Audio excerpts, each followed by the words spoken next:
tem uma conversa da gente que é assim, tem que aproveitar a disposição. Ó, mamãe, tem que aproveitar a disposição. Quando eu vou tomar a leiturinha do Mateus, eu tenho que aproveitar a disposição. Aquele dia que tudo está indo bem, que está lendo direitinho, eu fico ali, mais uma linha, mais uma frasezinha, mais uma folhinha. Você tá contando a história, tá bom, né? E o dia que não tá com tanta disposição, a gente cai fora, a gente deixa para outro dia. Tenta estimular, mas, enfim, de alguma maneira, a gente pega e dá o espaço que nem eu dei para essas delegacias da mulher e do idoso, né? Eu só frequentei este lugar por 3 vezes, e quando eu vi que realmente o que a minha aluna tinha me contado sobre as delegacias infantis da capital, então dei um tempo. Isso não quer dizer que eu não vou fazer a devida cobrança, porque aquela delegada, naquele momento que estava me ouvindo, quando foi tomado o meu depoimento em relação à senhora Máximos, e ela disse assim, mas não seria melhor vocês voltar para a Concórdia? Não seria melhor vocês estar lá do que está aqui, se é assim? Esse é o modus operandi das delegacias da capital, para não ter o que fazer. Considerando que eles têm muito mais crimes para resolver do que de uma mera mãe de família pedindo socorro. Como se eu não conhecesse a capital e não soubesse o que viria depois, como se eu não tivesse me instruído ou me informado dos conluios contundentes desses funcionários públicos, como se eu não tivesse vivido a experiência de dentro de uma ala médica 2 e não conhecesse o tipo de funcionária que tem lá, os 5 tipos de enfermeira que tem lá dentro, e não pudesse exemplificar tudo isso. Aí eu disse para ela, não, é porque a gente, segundo a medicina ortodoxa, em algum momento pode precisar de uma plaqueta radiada e lá não tem. Aí eu saí de lá, usei o discurso da própria medicina, que é o que eles usavam para mim, já que eles não me davam aquilo que eu precisava, e eu nem podia discutir, porque o Renato não tinha conhecimento para entrar na minha onda naquele momento. Ele teve que viver a experiência de ser fraudado pela medicina, como estamos sendo fraudados pelas próprias delegacias, ao ponto de ter uma experiência tão forte que ele seja contundente em favor dele e em desfavor da medicina ortodoxa. Conversa com ele hoje. Conversa com ele sobre o que ele viveu. Entrevista ele para saber o que ele viveu. E aí a gente pode listar inúmeros crimes de possuição do paciente, de sequestro e tantas coisas horríveis, imposição, de tratamento, incluindo aquele da medula óssea que a gente não aceitou, né?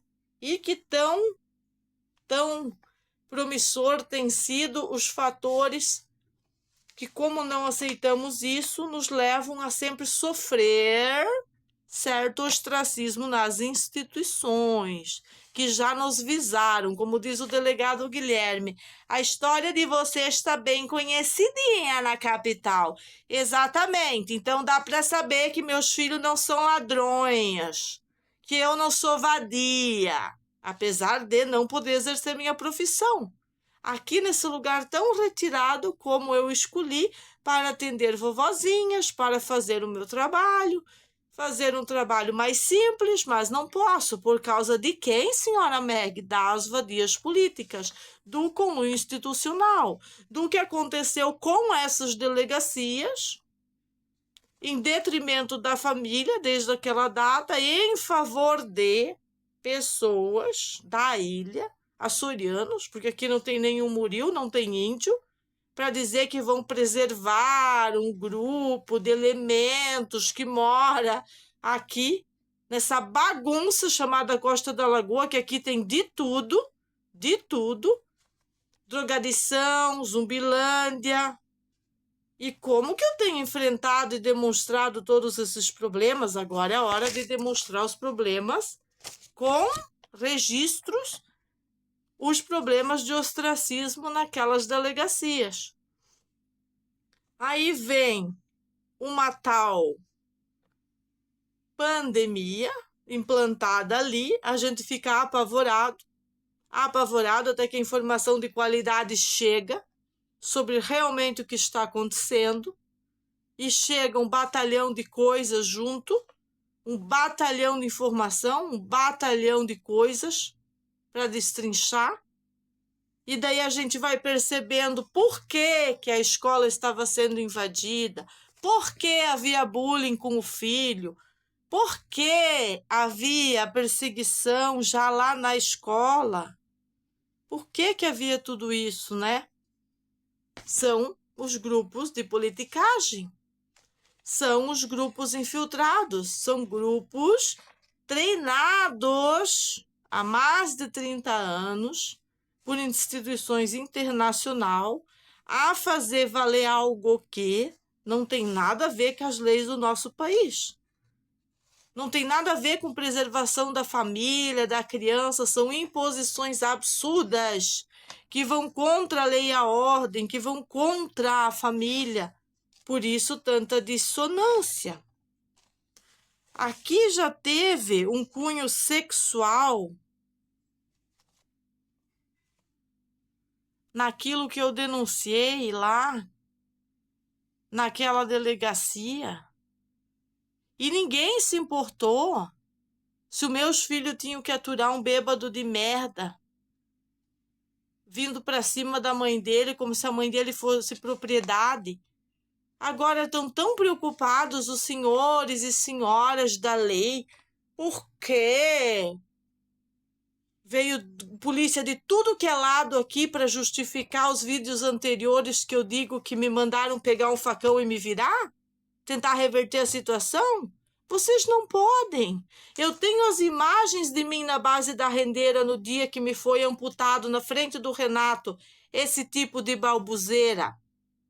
E vocês simplesmente acharam que, como vocês são da Ilha da Magia, vocês iam dar uma tramadinha, né, uma costuradinha com o pessoal da costa, e que isso nunca ia vir à tona. Agora os terroristas estão lá queimando o ônibus, é um momento muito apropriado para fazê-los viajar comigo por esses papéis até aqueles dias de terrorismo que fizeram com a família, que foi presenciado por um testemunha e pela minha mãe, como ela relatou à mão para esse Ministério Público da maconha, que supostamente sumiu também, como tudo some quando é para ser em favor da família. E ainda vocês acham bonitinho fazer joguete dentro das instituições? Um grupo é da ilha, o grupo é fora da ilha. Os que não é da ilha invadiu a ilha. Todo mundo invadiu a ilha. A ilha é capital de Santa Catarina até segunda ordem. Por enquanto ainda é. Se vai ser Balneário, aí a capital vai ser Balneário e aqui vai ser apenas a ilha. Mas as leis vão continuar sendo de Santa Catarina. Ou vão desmembrar a ilha. Mas, por enquanto, ela não foi desmembrada, senhores e senhoras que pensam que podem invadir a casa dos outros, que pensam que podem invadir a fonte de água, que pensam que podem usar as instituições, como vocês mesmo disseram, suas vadias, no programa da TV Record, do Cidade Alerta, que a vizinha problemática era quem fazia toda a peripécia contra vocês. Quando que eu cortei os canos de vocês, senhoras? Quando que eu coloquei coisa na caixa de água de vocês, senhoras?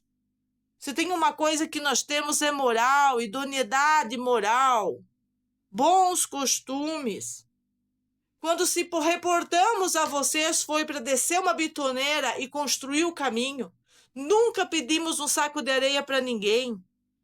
Pelo contrário, ia juntar o resto do monte de areia lá, que sobrava o restinho lá, a gente trazia e fazia a nossa obra sem pedir nada para ninguém. E isso incomodou as petralhas, que sempre defenderam essas brigas, que sempre defenderam o desentendimento, o ostracismo, as tretas e mutretas que tanto alegram o coração do sem terra, o seu Crespo, ao ponto de ela vir de facão e ele de foice. Diferente de um facão para realmente se defender, um facão e uma foice para atacar. Igual foi arrancado os canos, roubaram meus canos e usaram por propriedade deles. O geoprocessamento da prefeitura, eu não vou ter a foto para mostrar aqui porque está no celular do Renato, é muito claro sobre onde está situada essa fonte. Eu não tenho que pedir, apesar de, quando a caixa de água foi instalada, Daniel e Renato foi em comum acordo com Crespo e Nailde. Eu sempre disse, não tem que pedir nada para essa megera, porque ela vai aprontar. Eu disse, não pede. Explica para ela que ela não é território dela e ponto final. Foi o que eu disse para os dois. Para os dois, que quando você está em zonas de domínio, como elas querem fazer, que para elas nunca teve problema, homens e mulheres andando pelados pelo lugar buscando drogas, como eu posso demonstrar nas imagens que eu nem comecei a publicar. O carteiraço é muito maior que vocês imaginam. Existe muito material que eu decidi não publicar. Eu fiz um arquivo especial, vai constar nos meus livros, vai constar na minha história, minha vivência aqui nesse lugar deplorável. Deplorável. Deplorável. Não é um lugar que é deplorável, é as pessoas zumbis que são deploráveis, é a política que tornou isso aqui deplorável. Agora existe um paraíso, uma cascata que corre ali, uma Lagoa da Conceição, uma vista maravilhosa do nosso sobrado, existe uma horta maravilhosa na nossa laje para fazer essas medicações que tem tanto ajudado o Renato.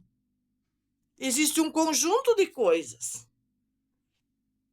E nesse momento é minha hora, é minha vez de mostrar que teve a má intenção das instituições sobre o governo daquele Bita Hamilton, que está me processando, para que tudo que ele diga seja colocado por terra, baseando que ele praticou crimes de ostracismo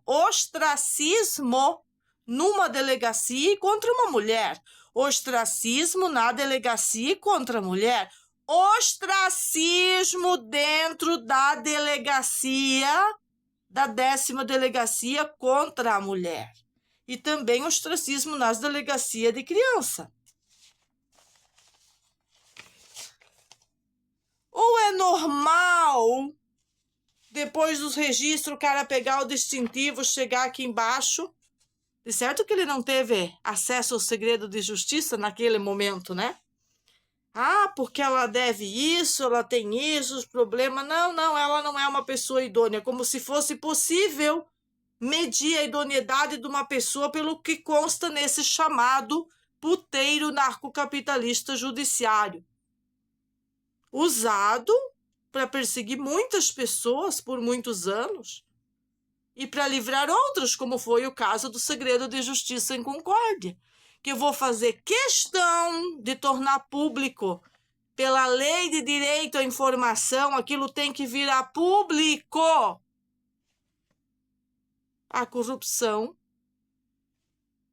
e a verdadeira discrepância das unidades infantis em prejuízo da família e dos pais, para que se prove que há muitos anos no Brasil as instituições são usadas para escravismo. Escravismo da mãe. De que maneira? Campanhas de medo. Que medo? A injustiça em si, quando promulgada, ela gera revolta. E quando você se torna consciente da perseguição do sistema judiciário, ele impõe medo. E eles são conhecedores disso, não somos nós. Eu precisei ser informada, ser ajudada, por uma advogada muito especial, que já está há muitos anos fora da profissão, trabalhando por almas e não por pessoas, onde ela mostra a fraude do direito positivo. Ela mostra onde se perdeu a legítima justiça, aonde se perdeu a essência do que era feito, do real motivo de ter os juízes, da existência deles. Que a existência deles não é para essa patifaria aqui, ó, senhor Reni. O senhor já está desabilitado de poder ter qualquer contato com a minha pessoa. Vou deixar bem ciente no início da audiência que o senhor não está habilitado a tomar nenhum tipo de depoimento meu mais depois dessa condena falciane. Sabe o que é uma condena falciane? Uma condena falciane é algo que você faz para promover conluios políticos, em detrimento da lei e da ordem, em prejuízo da mãe de família, com objetivos premeditados, para gerar o ostracismo judiciário sempre para gente. Sempre para gente. Um carteiraço de uma pessoa idônea e lúcida, muito lúcida, trabalhadora. Tão trabalhadora que me tornei voluntária. Fiz um voluntariado em várias áreas, por vários anos, para consagrar uma cura ortodoxa, porque ela ela vai ser superando toda a iniquidade dos ortodoxos da medicina. Vai ser recebendo toda a porcaria e despachando tudo que não presta do próprio corpo. Vai ser lindo. Vai ser lindo. Por que não é ainda? Porque ainda não terminou. Quando terminar, eu vou estar conversando com as pessoas. E é isso que eles querem me tirar. A autonomia e a autoridade de fazer isso. Por causa daquela agenda multicores. Então, eles estão acelerando esses processos. Beijinho, beijinho. Pau, pau.